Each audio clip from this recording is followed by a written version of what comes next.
So you're training hard, eating enough, and trying to do everything right, but your gains are still stuck.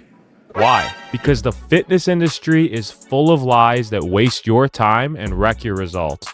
I've coached guys through every phase of their fitness journey, from skinny beginners to lean, muscular lifters who can keep their gains for life. And I had to unteach more myths than I can count. In this video, I'm exposing 5 of the biggest lies that are slowing down your gains and keeping you from building the dream physique that you deserve to have. Some of these things you've probably been told for years, but I'll break down the truth, show you what works, and teach you how to actually build muscle that you could keep for life. And if you want a complete, proven plan that ensures that you could put all of these tips into place once the video is over, grab my free blueprint, the routine that builds 10 pounds of muscle in 90 days, with the link in the description below. So number 1 is the old school approach saying that you need to eat everything in sight just to make gains. During my second year of lifting, I made the mistake of thinking that I could just add 500 to 600 calories over what I was already eating, and because my body had more fuel, I would just build more muscle. In reality, I ended up gaining much more fat than I needed to,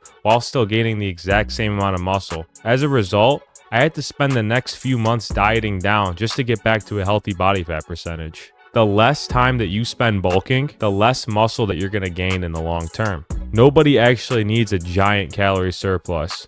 All you need is to create one that's only 200 to 300 calories above maintenance at most. That way, your body still has the resources to facilitate new muscle growth, but you'll keep your fat gains at an absolute minimum during the entire process. Make sure you prioritize weighing and tracking your meals so you don't fall into the trap of thinking you're eating less than you actually are. What matters the most in this process is precision and consistency. Avoid leading it up to chance by tracking your meals and weighing out your portions. You're not always going to be able to out-eat your bad habits with willpower alone. But if you don't need to eat everything in sight to make gains, what happens when you end up only eating a couple times a day? And that leads us to myth number 2, which is that if you don't eat every 2 to 3 hours, your muscles will start to break down. For years, I believed this. I was carrying around Tupperware containers full of my meal prep everywhere, thinking that if I didn't eat in a certain time frame, my gains would just vanish.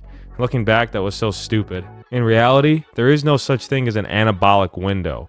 What matters most is your calorie and protein intake for the day as a whole. So yes, obviously spreading protein evenly throughout the day helps you hit your goals consistently, but there isn't a time frame that you have to meet for your body to make use of the protein that you've consumed. When it comes to dieting, my clients all got the same results in the end, and none of it had to do with the timing of their meals. I stressed about this a ton in the past, but it turns out I was still getting the same results, even if I was only eating as little as twice a day. Now, obviously, that isn't ideal for consistency, but it's still viable if that's your only option for whatever reason. So in conclusion, the anabolic window debate is something that's been debunked quite some time ago, and it isn't anything you have to worry about. Just stick to hitting your protein goal and your calorie goal on a day-to-day basis, and you'll see results whether you're eating 2 times a day or 5 times a day. So we've addressed a few myths regarding diet, but what about ones that actually pertain to working out? So moving on is the third myth that states more volume and more exercise variety automatically means more muscle gains. I see this all the time in the gym. Lifters are jumping between 4 sets of a flat chest press movement, 4 sets of an incline press, and then 4 sets of a chest fly. And then to top that off,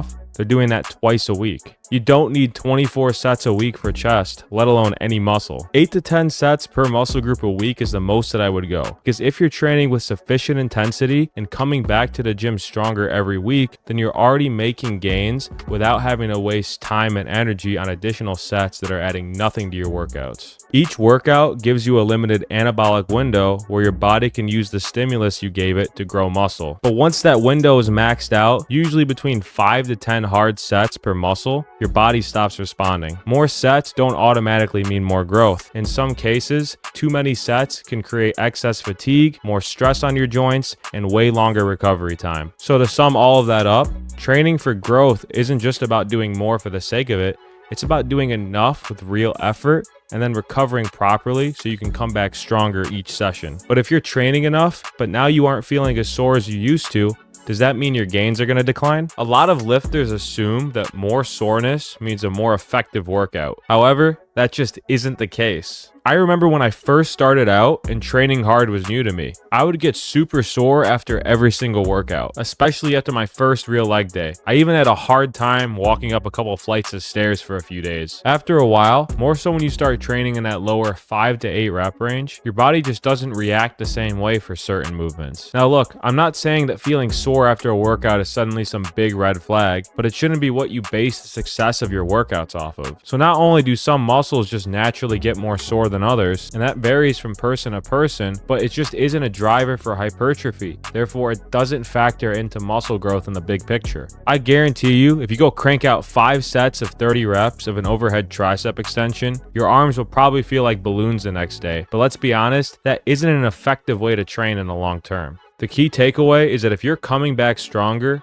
you're on the right track. The best thing that you could do for yourself is to just ignore soreness from now on. You could experience soreness and have a great workout. You could also experience soreness and have a poor workout. And the same goes for not experiencing soreness at all. I do most of my workouts in the 5 to 8 rep range nowadays. So unless I'm doing some specific movement like a stiff-legged deadlift, I hardly get sore anymore, but I'm coming back stronger each workout. So it isn't a factor for me. Now that we've addressed soreness, this last myth is quite a controversial topic because people confuse the process with the end result. I always get asked, if you could lose fat while building muscle at the same time, isn't that just because you have excess body fat to turn into new lean muscle tissue? It turns out people often get confused about the concept of recomping, which is losing fat while building muscle at the same time. They think it's possible because as you're losing fat, it's being turned into new muscle tissue, but that just isn't the case. Building muscle and losing fat happen independently of each other, even though in specific cases, one can benefit the other. But the reason that fat can't turn into muscle is because they're completely different kinds of tissues.